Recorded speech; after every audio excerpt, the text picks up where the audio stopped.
Selamat datang di arah baru. Hidup tak pernah benar-benar tenang. Selalu ada badai yang datang. Entah dari pekerjaan, hubungan, ketakutan masa depan, atau suara batin yang terus menggugat. Tapi di balik semua kekacauan itu, ada satu kekuatan yang bisa kita latih, yakni ketenangan. Stoikisme mengajarkan bahwa kita tidak bisa mengendalikan angin, tapi kita bisa mengatur layar. Kita tak bisa menghentikan badai, tapi kita bisa memilih untuk tidak ikut terbawa amarah, kepanikan, atau kecemasan. Ketenangan bukan sikap pasif, melainkan keberanian untuk tetap jernih ketika semuanya kabur. Dan itulah yang ingin kita latih di sini. Melalui setiap episode, Arah Baru mengajakmu berjalan pelan, menyelami diri, dan menemukan kekuatan yang tenang, bahkan saat dunia di sekitarmu sedang runtuh. Karena yang paling tangguh bukan yang paling keras, tapi yang tetap tenang di tengah badai. Dalam hidup ada satu hal yang pasti, badai akan datang. Entah kapan, entah dari mana, entah dalam bentuk apa. Kadang datang dalam bentuk kegagalan yang tak kita harapkan. Kadang muncul sebagai kehilangan, penolakan, atau kabar buruk yang tak pernah kita undang. Kita bisa menyiapkan rencana serapi mungkin, menjalani hidup sebaik mungkin, tapi tetap saja badai punya caranya sendiri untuk mengetuk pintu hidup kita tanpa permisi. Dan inilah kenyataan yang sering kali sulit diterima.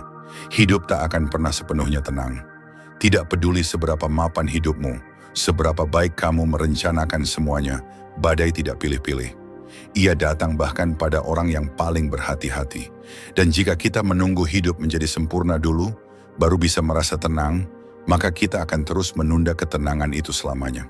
Stoikisme mengajarkan satu prinsip yang penting. Kamu tidak bisa mengendalikan kejadian, tapi kamu bisa mengendalikan dirimu sendiri. Ketenangan bukan hasil dari hidup yang mulus, tapi dari jiwa yang terlatih menghadapi yang tidak mulus. Dari sikap yang sadar bahwa badai adalah bagian dari hidup, dan bukan sesuatu yang harus selalu dihindari. Seorang pelaut yang tangguh tidak dilatih di laut yang tenang. Justru ombak besar dan angin kencanglah yang membentuk keahliannya. Sama halnya dengan kita. Kita tidak dilatih untuk menjadi kuat di hari-hari yang nyaman. Justru di tengah tekanan, dalam rasa takut, dan saat semuanya tampak tidak pasti, disitulah karakter kita sedang dibentuk. Badai tidak hanya menguji kita, tapi juga membuka mata kita. Ia menunjukkan siapa teman sejati kita, apa nilai yang benar-benar penting, dan seberapa dalam akar keteguhan kita. Banyak orang baru menemukan kejernihan justru ketika sedang dalam kekacauan. Karena ketika semua hal yang biasa kita andalkan runtuh, kita dipaksa untuk kembali ke dasar, pada nilai, pada keyakinan, pada kekuatan yang selama ini tersembunyi. Tapi bagaimana cara menghadapi badai? Pertama, berhentilah bertanya, mengapa ini terjadi padaku? Dan mulai bertanya, apa yang bisa aku pelajari dari ini? Ini bukan bentuk pasrah, tapi bentuk pemahaman bahwa kita bukan korban dari hidup, melainkan murid dari kehidupan itu sendiri. Kedua, latih diri untuk tetap berdiri, bukan karena tidak takut, tapi karena memilih untuk tetap berjalan meski takut. Ketenangan yang sejati bukan yang bebas dari rasa khawatir, melainkan yang tetap bisa berjalan di tengah kekhawatiran tanpa menyerah. Ketiga, jangan berharap badai selesai dengan segera. Kadang hidup butuh waktu.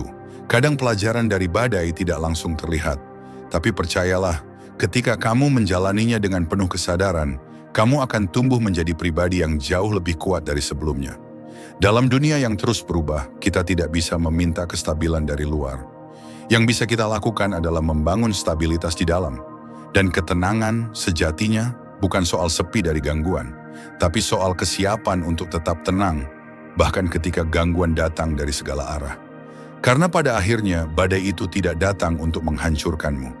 Ia datang untuk mengungkapkan seberapa kuat pondasi jiwamu. Dan kamu dengan segala luka dan kekhawatiranmu, tetap bisa belajar untuk berdiri tegak. Bukan karena badai tak pernah datang, tapi karena kamu tahu kamu mampu menghadapinya. Dalam hidup yang serba cepat, kita sering merasa dituntut untuk langsung merespons segala sesuatu. Ketika seseorang melukai perasaan kita, kita ingin segera membalas. Ketika kabar buruk datang, kita ingin segera mengutuk nasib. Ketika kesalahan terjadi, kita buru-buru menyalahkan. Padahal justru di saat-saat itulah kita paling mudah kehilangan kendali atas diri sendiri. Reaksi spontan adalah naluri, tapi ketenangan adalah hasil dari latihan panjang untuk tidak langsung bereaksi. Stoikisme mengajarkan bahwa antara apa yang terjadi dan bagaimana kita merespons selalu ada ruang. Sebuah jarak kecil yang sangat menentukan apakah kita akan menjadi budak dari emosi atau tuan atas diri sendiri. Sayangnya, banyak dari kita tidak pernah menyadari keberadaan ruang itu. Kita hidup dalam pola otomatis. Sesuatu terjadi, lalu kita bereaksi, seperti api yang langsung menyambar bensin. Tapi dalam hidup yang penuh tekanan, mereka yang mampu bertahan bukanlah yang paling cepat bereaksi, melainkan yang mampu berhenti sejenak dan mengamati. Mengamati itulah kata kuncinya. Latih dirimu untuk menahan 1 detik, 1 tarikan napas, 1 momen untuk melihat lebih jernih sebelum kamu berbicara, bertindak, atau mengambil kesimpulan. Bukan karena kamu tidak punya pendapat, bukan karena kamu lemah, tapi karena kamu cukup kuat untuk memilih. Bayangkan sebuah cermin. Jika cermin itu keruh, bayangan yang muncul pun akan kacau. Tapi jika cermin itu jernih, ia akan memantulkan realita apa adanya. Pikiran kita adalah cermin itu. Jika dipenuhi oleh amarah, ketakutan, atau prasangka, kita tidak sedang melihat kenyataan, melainkan distorsi. Dan dari distorsi itulah lahir keputusan-keputusan yang nanti kita sesali. Maka, sebelum merespons, tanya dulu pada dirimu. Apakah ini emosi sesaat atau nilai yang aku pegang? Apakah aku sedang bereaksi karena luka lama atau karena ini benar-benar perlu? Apakah aku bertindak karena prinsip atau karena ego? Latihan untuk mengamati ini tidak mudah. Ia butuh kesadaran yang terus dilatih. Butuh keberanian untuk tidak langsung membalas ketika diserang. Butuh keteguhan untuk tidak menyela ketika disalahpahami. Dan butuh kerendahan hati untuk menerima bahwa tidak semua hal harus ditanggapi. Seringkali, dalam diam yang penuh kesadaran, justru kita menemukan ketenangan yang tak pernah muncul dalam keramaian reaksi. Banyak konflik bisa dicegah hanya dengan 1 jeda. Banyak hubungan bisa diselamatkan hanya dengan 1 momen untuk berpikir sebelum bicara. Dan banyak keputusan besar menjadi lebih bijak ketika kita melatih diri untuk tidak langsung terlibat secara emosional. Itulah kekuatan sejati, menguasai diri, bukan menguasai orang lain. Orang yang kuat bukan yang paling keras suaranya, tapi yang mampu menahan suara dalam dirinya agar tidak keluar dalam bentuk yang menyakiti. Karena dalam dunia yang berisik, mereka yang tenang justru lebih didengar. Stoik Marcus Aurelius pernah menulis, luar adalah kejadian, batin adalah keputusan. Dengan kata lain, apapun yang terjadi di luar, kamu selalu punya pilihan untuk langsung bereaksi atau untuk mengamati lebih dulu dan memilih dengan sadar. Ketika badai datang, reaksi cepat bisa menghanyutkan kita. Tapi pengamatan yang jernih akan menuntun kita menemukan arah. Dan dalam latihan menunda reaksi itulah kita membangun fondasi dari ketenangan yang sejati. Jadi, latihlah dirimu untuk berhenti sejenak. Sebelum membalas pesan yang menyakitkan, sebelum melampiaskan frustrasi, sebelum menyalahkan keadaan, sebelum menyerah karena 1 kegagalan. Tarik napas, amati, lalu pilih dengan tenang. Karena dalam setiap jeda itu, ada kekuatan yang pelan-pelan sedang membentuk karaktermu. Dalam hidup ini, banyak hal terjadi di luar keinginan kita. Orang berubah tanpa pemberitahuan. Situasi memburuk tanpa bisa kita cegah. Dunia sering bergerak tanpa menunggu kesiapan kita. Dan ketika semuanya terasa lepas dari genggaman, manusia cenderung berjuang, mengendalikan apa yang sebenarnya tidak pernah bisa ia pegang. Kita ingin orang lain selalu memahami. Kita ingin lingkungan selalu ideal. Kita ingin rencana berjalan sesuai keinginan. Tapi semakin keras kita mencoba mengendalikan segalanya, semakin besar pula kelelahan yang kita tanggung. Karena kenyataannya, tak semua hal dalam hidup ini ada dalam kendali kita. Stoikisme, sebuah filosofi tua dari Yunani, mengajarkan prinsip mendasar yang sangat relevan untuk zaman sekarang. Bedakan antara apa yang bisa kamu kendalikan dan apa yang tidak. Ketenangan sejati lahir dari kejelasan ini, bahwa kita tidak diciptakan untuk mengatur dunia, tetapi untuk mengatur respons kita terhadap dunia. Apa yang bisa kamu kendalikan? Pikiranmu, sikapmu, responmu, pilihanmu hari ini, tindakanmu terhadap apa yang kamu tahu benar, dan apa yang tidak bisa kamu kendalikan, perasaan orang lain, cuaca, masa lalu, pandangan orang terhadapmu, atau hasil akhir dari sesuatu yang sudah kamu kerjakan sebaik mungkin. Seringkali justru penderitaan datang bukan dari masalah itu sendiri, tapi dari keinginan kita untuk mengubah hal-hal yang tak bisa diubah. Kita menghabiskan energi untuk memperbaiki orang lain, berharap semua orang memperlakukan kita dengan adil, atau berandai-andai seandainya dulu kita memilih jalan yang berbeda. Tapi hidup bukan soal mengulang, melainkan soal melanjutkan. Dan salah satu bentuk kebijaksanaan tertinggi adalah saat kita bisa berkata dengan lapang dada, "Aku menerima bahwa hal ini berada di luar kendaliku." Menerima bukan berarti menyerah. Menerima adalah titik awal untuk mengalihkan fokus ke apa yang masih bisa dilakukan. Ketika kita berhenti mengutuk hujan, kita mulai mencari payung. Ketika kita berhenti mengeluh tentang seseorang yang tak bisa diubah, kita mulai memperkuat batasan dan memilih sikap yang lebih sehat. Ketika kita berhenti menyalahkan diri atas masa lalu, kita mulai menata masa kini. Begitulah cara ketenangan dibangun. Bukan dari mencoba mengatur semuanya, tapi dari keberanian untuk melepaskan yang tidak perlu dan menguatkan yang penting. Dan di tengah badai hidup, prinsip ini menjadi jangkar. Karena badai sebesar apapun tidak bisa merenggut keputusan kita untuk tetap bersikap tenang. Dunia boleh kacau, orang boleh mengecewakan, tapi jika kita tahu mana yang bisa kita kendalikan, kita tidak akan mudah tenggelam. Perlu diingat, melepaskan bukan berarti acuh, tapi paham kapan harus mundur, kapan harus berhenti menggenggam. Karena tidak semua perjuangan layak untuk dilanjutkan. Tidak semua hal perlu dikontrol agar kita merasa aman. Terkadang, rasa aman justru lahir ketika kita menerima ketidakpastian dengan kepala tegak. Bayangkan kamu memegang pasir di tangan. Semakin erat kamu menggenggamnya, semakin banyak yang tumpah. Tapi ketika kamu membukakan telapak tanganmu dengan tenang, pasir itu tetap di sana. Begitu pula hidup. Ada hal-hal yang justru terjaga saat kita tidak lagi mencoba mengendalikannya secara obsesif. Jadi ketika badai datang, tanya pada dirimu, apa yang bisa aku kendalikan hari ini? Apa yang harus aku lepaskan agar tidak membebani jiwaku? Dan di sanalah awal dari ketenangan. Bukan dari dunia yang berubah, tapi dari dirimu yang semakin bijak mengenali batasnya. Ketenangan bukan sesuatu yang muncul begitu saja. Ia bukan hadiah dari keberuntungan, bukan pula hasil dari hidup yang bebas masalah. Ketenangan adalah hasil dari upaya yang sadar, berulang, dan konsisten. Ia dibangun, dipelihara, dilatih. Dan salah satu cara paling nyata untuk membangunnya adalah lewat rutinitas yang menenangkan pikiran. Dalam dunia yang penuh gangguan, rutinitas adalah jangkar.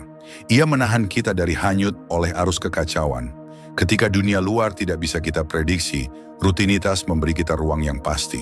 Ruang yang tenang, teratur, dan menumbuhkan kesadaran. Banyak orang mengira rutinitas itu membosankan. Tapi kenyataannya, rutinitas yang dirancang dengan bijak justru memberi rasa aman. Ia menciptakan struktur dalam hidup yang kacau. Ia menanamkan kejelasan di tengah kabut pikiran. Dan yang paling penting, ia menjaga kita tetap terhubung dengan diri sendiri. Stoikisme menekankan pentingnya hidup dengan kesadaran. Dan salah satu bentuk paling sederhana dari kesadaran itu adalah ritual harian. Marcus Aurelius dalam jurnal pribadinya, setiap pagi menulis pengingat-pengingat moral untuk dirinya sendiri. Bukan karena ia lupa nilai-nilai itu, tapi karena ia tahu, manusia mudah sekali teralihkan. Lalu, seperti apa rutinitas yang menenangkan pikiran itu? Bukan rutinitas yang sibuk, tapi yang terarah. Bukan rutinitas yang penuh to-do list, tapi yang membangun kesadaran. Rutinitas seperti bangun pagi dan duduk sejenak dalam keheningan. Menulis jurnal dan menuangkan isi pikiran, agar isi kepala tidak penuh sesak. Membaca sesuatu yang bergizi bagi batin, bukan hanya bagi ego. Meluangkan waktu untuk berjalan kaki tanpa tujuan, hanya untuk menyadari bahwa kita masih hidup. Mandi dengan perlahan, makan dengan hadir, berbicara dengan tenang. Bukan karena kita ingin terlihat produktif, tapi karena kita ingin terjaga secara utuh. Rutinitas ini bukan penjara, ia justru pembebas dari reaksi impulsif. Ketika kita terbiasa hidup dengan sadar, Kita tak mudah dikendalikan oleh emosi. Pikiran kita tidak lagi meloncat kemana-mana. Kita tidak buru-buru marah, tidak gampang cemas, tidak tergoda untuk menyalahkan segala hal. Karena kita tahu, ada ruang di dalam diri yang sudah tenang, dan kita bisa kembali ke sana kapan saja. Namun membangun rutinitas bukan perkara sekali jadi. Ia butuh konsistensi kecil yang terus dirawat. Bahkan 5 menit duduk hening setiap pagi pun bisa menjadi pondasi kuat untuk pikiran yang lebih jernih. Jangan tunggu waktu luang untuk mulai. Mulailah dengan ruang yang ada sekarang. Dan yang penting untuk diingat, jangan biarkan rutinitas berubah menjadi beban. Rutinitas harus menjadi tempat pulang, bukan tuntutan baru. Jika kamu menjalaninya dengan kesadaran, bukan keterpaksaan, maka setiap langkah kecilnya akan menyembuhkanmu perlahan-lahan. Coba perhatikan, di hari-hari saat kamu merasa paling tenang, apa yang kamu lakukan? Mungkin kamu tidak terlalu banyak bicara. Mungkin kamu berjalan pelan, mendengarkan tubuhmu sendiri. Mungkin kamu menulis, membaca, atau sekadar menarik napas dalam-dalam tanpa harus menjelaskan apapun. Itulah rutinitas yang menyentuh inti ketenangan, membawamu kembali ke saat ini. Dan dari sinilah kita belajar bahwa tenang bukan soal melarikan diri dari keramaian, tapi soal menciptakan ruang hening di dalamnya. Tenang bukan soal menjauh dari masalah, tapi soal memiliki tempat di dalam diri yang bisa kamu datangi kapanpun kamu mulai goyah. Kamu tidak harus punya waktu 1 jam setiap pagi untuk menyusun rutinitas. Bahkan 1 ritual kecil saja bisa cukup. Menyiapkan minuman hangat dengan perlahan, menyalakan lilin, menutup mata dan bersyukur sebelum tidur, atau sekadar berhenti sejenak sebelum membuka ponsel. Latih diri untuk hadir dalam rutinitas kecilmu. Karena dalam rutinitas itulah ketenangan tumbuh bukan dari hal besar, tapi dari kesadaran yang terus dipupuk dalam diam. Dan seperti benih yang perlahan tumbuh, ketenanganmu pun akan muncul pelan-pelan, hari demi hari. Kita hidup di zaman yang menghargai kecepatan. Semakin cepat menyelesaikan sesuatu, semakin tinggi nilainya. Kita dibesarkan dalam budaya yang menanamkan keyakinan bahwa semakin cepat kamu bertindak, semakin baik. Bahwa menunda artinya lemah. Bahwa ketidakpastian harus segera dibereskan. Bahwa masalah harus segera diselesaikan sekarang juga. Tapi, benarkah semua harus segera diselesaikan? Dalam keheningan yang tenang, jika kita jujur pada diri sendiri, kita tahu tidak semua bisa selesai hari ini. Dan lebih jauh lagi, tidak semua memang harus selesai hari ini. Ada luka yang butuh waktu, bukan solusi cepat. Ada keputusan yang lebih baik ditunda, bukan dipaksakan. Ada relasi yang perlu ruang untuk diam, bukan kata-kata yang terburu-buru. Ada mimpi yang sedang tumbuh perlahan, dan memaksa mereka mekar sebelum waktunya justru akan merusaknya. Kita terlalu sering menghakimi diri sendiri karena belum menemukan jawabannya. Kita terlalu keras pada diri karena belum selesai dengan trauma, belum mencapai target, belum menyelesaikan konflik yang menggantung. Padahal dalam hidup yang nyata, beberapa hal memang perlu waktu untuk mereda dengan sendirinya. Stoikisme mengajarkan bahwa manusia tidak dikendalikan oleh kejadian, tetapi oleh penilaian mereka terhadap kejadian itu. Kita menderita bukan karena masalah itu sendiri, tapi karena kita merasa harus menyelesaikannya sekarang juga. Dan disitulah ketenangan mulai goyah ketika kita menolak kenyataan bahwa sebagian dari kehidupan bersifat sementara, tak selesai. Kita gelisah, bukan karena hidup terlalu sulit, tapi karena kita tidak memberi waktu yang cukup untuk proses berjalan. Perhatikan alam. Tidak ada pohon yang memaksa dirinya sendiri tumbuh lebih cepat. Tidak ada laut yang marah karena pasang dan surut datang silih berganti. Alam berjalan dengan ritmenya sendiri. Dan manusia, meski merasa modern, tetaplah bagian dari alam itu. Kita tidak diciptakan untuk terus-menerus tergesa. Kita diciptakan untuk bertumbuh, dan pertumbuhan selalu butuh waktu. Menerima bahwa tidak semua harus segera selesai bukan berarti pasif. Bukan menyerah, justru sebaliknya ini bentuk tertinggi dari kedewasaan. Karena butuh keberanian untuk duduk tenang di tengah sesuatu yang belum selesai dan berkata pada diri sendiri, "Aku belum tahu jawabannya." Dan itu tidak apa-apa. Kita bisa menyusun langkah pelan-pelan tanpa harus terburu-buru. Kita bisa beristirahat, tanpa rasa bersalah. Kita bisa menunggu dengan tenang, bukan karena malas, tapi karena sadar bahwa tidak semua bisa dipaksa rampung dalam semalam. Dan yang paling penting, kita bisa tetap hidup, meski tidak semua bab sudah ditutup. Kita bisa bahagia, meski tidak semua pertanyaan sudah terjawab. Kita bisa merasa cukup, meski masih ada hal yang belum tuntas. Justru di situ letak ketenangan yang sejati. Di tengah yang belum selesai, kamu tetap memilih hadir sepenuhnya. Kamu tetap bisa tersenyum, tetap bisa bersyukur, tetap bisa berjalan, meski langkahmu masih ragu. Kita sering mengejar penyelesaian karena ingin segera terbebas dari rasa tidak nyaman. Tapi kenyataannya, beberapa perasaan memang harus dibiarkan mengendap. Bukan dihindari, bukan dilupakan, tapi diizinkan untuk matang, perlahan. Dan saat waktunya tepat, kamu akan tahu kapan harus bertindak, kapan harus melepas, kapan harus bicara, kapan harus pergi. Tapi itu tidak harus sekarang. Dan itu pun tak apa. Berhentilah memaksakan semua harus selesai hari ini. Mungkin yang perlu kamu lakukan hari ini hanyalah duduk diam, menarik napas dan berkata, "Aku sedang dalam proses dan proses ini sah untuk tidak terburu-buru." Karena hidup yang terlalu dipaksa selesai justru akan terasa berat. Tapi hidup yang dijalani dengan sabar, sadar, dan bertahap akan memberi ketenangan yang jauh lebih dalam.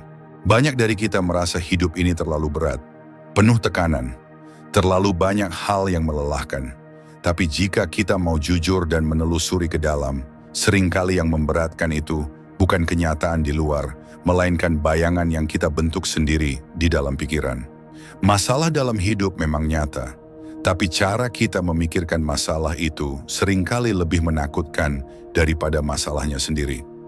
Disinilah letak pentingnya melatih pikiran, agar tidak otomatis menggandakan beban, hanya karena kita belum bisa mengendalikan arah alurnya. Stoikisme menyebut ini sebagai pemurnian penilaian. Bukan kejadian yang melukai kita, tetapi penilaian kita terhadap kejadian itu. Dan penilaian itu dibentuk oleh pikiran yang jika tidak dilatih akan tumbuh liar seperti semak belukar tak terurus, merambat kemana-mana, menusuk diri sendiri, dan menggelapkan jalan yang sebenarnya masih bisa dilalui. Pikiran kita punya kecenderungan untuk melompat ke kesimpulan terburuk. Kita menyebutnya catastrophizing, membayangkan skenario yang paling fatal bahkan sebelum apa-apa terjadi. Sebuah kesalahan kecil dalam pekerjaan bisa langsung dibayangkan akan membuat kita kehilangan karier. Kalimat pendek dari seseorang bisa langsung ditafsirkan sebagai penolakan total. Padahal jika dilihat dari luar, semuanya belum tentu seburuk itu. Masalahnya bukan pada realitas, tapi pada narasi di kepala kita. Karena itu, ketenangan harus dimulai dari kebiasaan untuk memeriksa ulang pikiran. Saat kekhawatiran mulai datang, kita bisa bertanya, apakah ini benar-benar terjadi atau hanya kekhawatiran yang belum terbukti? Apakah aku sedang merespons kenyataan atau imajinasi? Apakah aku sedang menilai secara adil atau sedang memperbesar luka kecil menjadi trauma besar? Kemampuan untuk berhenti sejenak dan menilai ulang pikiran adalah pondasi utama dalam hidup yang tenang. Kita bukan robot, kita punya kesadaran. Dan kesadaran itu memberi kita pilihan untuk tidak langsung percaya pada semua yang muncul di kepala. Pikiran perlu dilatih. Sama seperti otot yang butuh latihan agar kuat, pikiran pun butuh latihan agar tidak mudah runtuh. Dan latihan itu bukan dalam bentuk hafalan atau teori, tapi dalam bentuk kehadiran. Hadir dalam momen ketika pikiran mulai menggila. Hadir untuk menyadari bahwa tidak semua yang dipikirkan harus dipercaya. Bayangkan kamu sedang menonton awan di langit. Awan itu datang dan pergi. Ada yang gelap, ada yang putih. Tapi kamu tidak harus mengikuti setiap awan itu. Kamu tidak harus ikut terbawa kemana-mana. Begitu pula pikiran, biarkan ia lewat. Amati saja, tanpa harus selalu direspon. Semakin kita mampu menjaga jarak dari pikiran, semakin besar ruang untuk memilih respon yang lebih sehat. Kita tidak menyangkal adanya masalah, tapi kita memilih untuk tidak memperparahnya dengan narasi yang menyiksa diri. Seringkali, ketakutan terbesar kita ternyata tak pernah terjadi. Dan penyesalan terbesar kita adalah karena membiarkan pikiran mengatur arah hidup kita tanpa pernah kita kendalikan. Jadi, hari ini, latihlah pikiranmu. Ucapkan pada dirimu sendiri, tidak semua yang aku pikirkan itu benar. Tidak semua masalah harus sebesar yang terlihat di awal. Aku punya kendali untuk menyederhanakan beban ini jika aku mau belajar melihatnya dengan jernih. Dan dari latihan itu, pelan-pelan, kamu akan merasakan perbedaan. Hidup tidak terasa seberat dulu. Masalah tidak langsung membanjiri kepala. Kamu tetap bisa tersenyum meski ada tekanan, karena kamu tahu, kamu sudah tidak lagi mempercayai semua yang menakutimu dari dalam. Itulah ketenangan yang sejati, bukan karena masalahnya hilang, tapi karena kamu tak lagi memperbesarnya. Dalam keheningan malam, di tengah kesibukan yang telah lewat, ada satu suara yang kadang terdengar lirih, namun pasti. Suara tubuh yang lelah, suara jiwa yang haus akan jeda. Tapi di dunia yang memuja produktivitas, suara ini sering kita abaikan. Kita terus berjalan, terus bekerja, terus mengejar. Seolah istirahat adalah kemewahan yang hanya boleh dinikmati oleh mereka yang sudah menyelesaikan segalanya. Padahal ketenangan sejati tak tumbuh dari kesibukan tanpa henti. Ia lahir dari kehadiran yang utuh, dan kehadiran itu mustahil tercipta dalam tubuh yang kelelahan. Maka, jangan keliru. Istirahat bukan kelemahan. Ia adalah kebutuhan. Bahkan ia adalah bagian tak terpisahkan dari kekuatan batin yang ingin kamu bangun. Kita sering berpikir bahwa yang membuat kita cemas, mudah marah, atau tidak tenang adalah masalah dari luar. Padahal banyak dari keresahan itu lahir dari satu sumber yang sangat fisik. Tubuh dan pikiran yang kehabisan energi. Bayangkan pikiran seperti air dalam gelas. Ketika gelas itu hampir kosong, kita menjadi gampang tumpah, mudah goyah, dan sulit melihat sesuatu dengan jernih.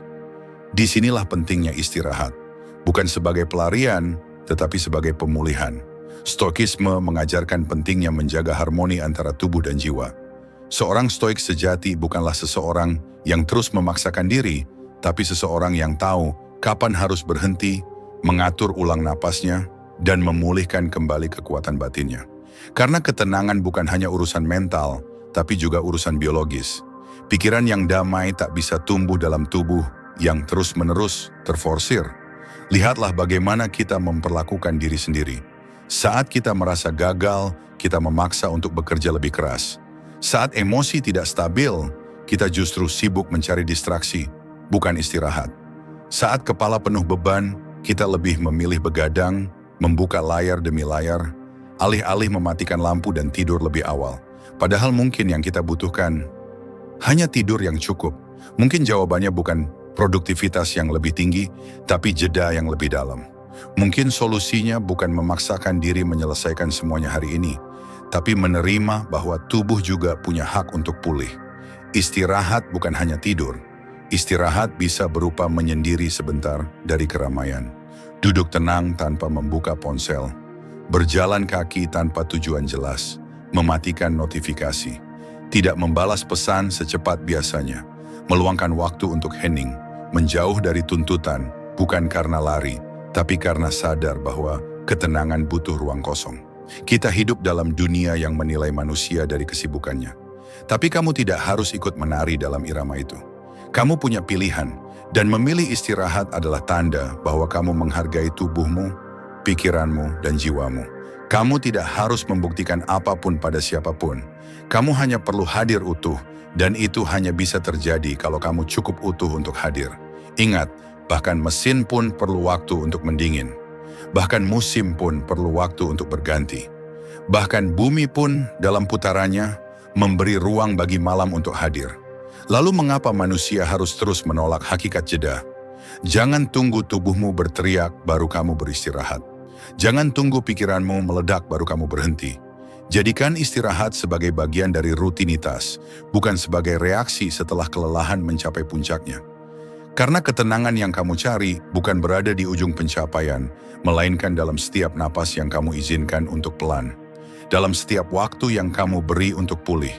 Dalam setiap langkah yang tidak terburu-buru. Latihlah dirimu untuk tahu kapan harus berhenti. Bukan karena kamu lemah, tapi karena kamu tahu. Tenang bukan sekadar soal mengendalikan emosi, tapi juga soal menjaga energi yang menopang kesadaran itu. Kamu tidak harus terus kuat setiap saat. Bahkan kekuatan pun perlu istirahat. Dalam momen-momen tergelap, kita sering merasa ini adalah akhir. Kita merasa bahwa masalah yang sedang kita hadapi terlalu besar, terlalu dalam, terlalu menyakitkan untuk dilalui. Kita berdiri di tengah badai, dikelilingi oleh kabut keraguan, dan kita mulai meragukan satu hal. Mampukah aku melewati ini? Tapi di tengah kebisingan batin itu, ada satu kenyataan yang pelan-pelan bisa menyentuh kesadaran kita. Jika kita mau mengingat, ini bukan badai pertamamu. Dan yang lebih penting, ini bukan pertama kalinya kamu merasa tidak sanggup. Tapi tetap bertahan. Coba lihat ke belakang, secara jujur. Lihat luka-luka yang dulu pernah begitu dalam. Lihat kehilangan yang dulu kamu pikir akan menghancurkanmu. Lihat kegagalan yang dulu membuatmu ingin menyerah. Bukankah kamu ada di sini sekarang? Bukankah kamu masih hidup, masih bernapas, masih bisa mendengar kata-kata ini? Itu bukan kebetulan. Itu adalah bukti. Bukti bahwa kamu jauh lebih kuat dari yang kamu pikir. Bukti bahwa badai seberat apapun tidak pernah benar-benar memusnahkanmu. Ia hanya mengubahmu, menguatkanmu, memperjelas siapa dirimu. Namun sayangnya, ketika kita sedang berada dalam badai yang baru, ingatan akan kekuatan masa lalu itu sering menghilang. Kita kembali merasa rapuh, kembali merasa kecil. Kita lupa bahwa kita adalah orang yang sama, yang pernah melewati gelap yang lebih pekat dari ini. Disinilah pentingnya refleksi. Stoikisme mengajarkan untuk melihat hidup secara menyeluruh, bukan hanya berdasarkan apa yang sedang kita alami hari ini. Marcus Aurelius menulis dalam Meditations bahwa hal-hal yang sekarang membuatmu menderita, dulu juga pernah terjadi, dan orang-orang sebelum kita telah melewatinya. Dengan kata lain, ini bukan yang pertama, dan bukan juga yang terakhir, tapi kamu telah belajar dan kamu sedang bertumbuh. Mengingat bahwa kita pernah melewati badai sebelumnya, bukan untuk membandingkan luka, tapi untuk membangun fondasi ketenangan. Bahwa jika kamu pernah selamat sekali, kamu bisa selamat lagi.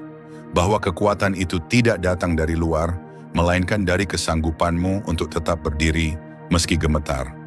Dari keberanianmu untuk tetap berjalan meski dengan langkah kecil. Kita terlalu sering memandang kekuatan sebagai sesuatu yang keras, tegas dan tak tergoyahkan. Padahal kekuatan sejati justru tampak dalam momen-momen paling rapuh. Ketika kamu menangis tapi tidak berhenti. Ketika kamu takut tapi tetap bergerak. Ketika kamu hancur tapi tidak kehilangan arah. Badai tidak hanya menguji kemampuan kita bertahan, tapi juga mengingatkan siapa kita sebenarnya. Dan setiap kali kamu berhasil melewatinya, kamu pulang membawa sesuatu, pengertian yang lebih dalam, empati yang lebih luas, dan jiwa yang lebih kokoh. Tapi untuk bisa menyadari itu, kamu harus berani menoleh ke belakang. Bukan untuk tinggal di masa lalu, tapi untuk mengambil pelajaran. Untuk berkata, aku sudah pernah melalui yang lebih sulit dari ini, dan aku bisa melalui ini juga. Ingat juga bahwa dalam setiap badai yang dulu kamu hadapi, kamu tidak hanya membawa dirimu keluar, kamu juga membawa harapan bagi orang lain. Mungkin ada orang yang diam-diam belajar dari ketenanganmu. Mungkin ada yang terinspirasi dari keberanianmu. Mungkin kamu bahkan tidak tahu, tapi kehadiranmu saat ini adalah bukti bagi seseorang bahwa badai bisa berlalu. Maka, hari ini, saat kamu merasa lelah, saat badai terasa terlalu besar, saat dunia terasa terlalu sunyi, ingatkan dirimu. Ini bukan yang pertama. Dan yang lebih penting, kamu bukan orang yang sama seperti dulu. Kamu sudah lebih tangguh, lebih bijak, lebih tahu caranya bertahan, bukan karena kamu tak pernah hancur, tapi karena kamu pernah hancur dan bangkit kembali. Dan di sanalah letak kekuatan yang sesungguhnya. Pada akhirnya, badai dalam hidup tidak bisa kita pilih. Tapi bagaimana kita berdiri di dalamnya, itu adalah pilihan kita. Ketenangan bukanlah sesuatu yang datang dengan sendirinya. Ia bukan hasil dari nasib baik atau keberuntungan. Ia dibangun dari kesadaran, dilatih dari kebiasaan, dan dijaga dengan keberanian untuk tetap hadir bahkan ketika keadaan tidak ideal. Kamu telah belajar bahwa tidak semua hal perlu diselesaikan hari ini. Bahwa tidak semua pikiran pantas dipercaya. Bahwa istirahat adalah bagian dari kekuatan. Bahwa kamu pernah jatuh sebelumnya, dan kamu bangkit bukan karena hidup menjadi lebih mudah, tapi karena kamu menjadi lebih kuat. Dan itu tidak akan terjadi tanpa proses, tanpa latihan. Maka tetaplah berjalan. tidak perlu sempurna. Cukup sadar, cukup tenang, cukup hadir, karena setiap hari adalah kesempatan baru untuk melatih ketenangan di tengah tekanan, di tengah kekacauan, di tengah dunia yang terus bergerak. Jika kamu merasa isi pesan ini menyentuh bagian terdalam dari dirimu, jika kamu merasa sedang butuh arah baru dalam menghadapi hidup, izinkan kami menemanimu lebih jauh. Subscribe channel Arah Baru, karena disinilah tempat di mana pikiran dilatih untuk tetap jernih, hati dilatih untuk tetap kokoh, dan jiwa diingatkan untuk kembali pulang ke dalam diri sendiri. Di Arah Baru, kita tidak menawarkan solusi cepat, tapi kita percaya pada satu hal, bahwa perubahan besar selalu dimulai dari kesadaran kecil yang kamu pilih hari ini. Sampai bertemu di video berikutnya. Tetap tenang, tetap berjalan, karena badai pun pada akhirnya akan berlalu.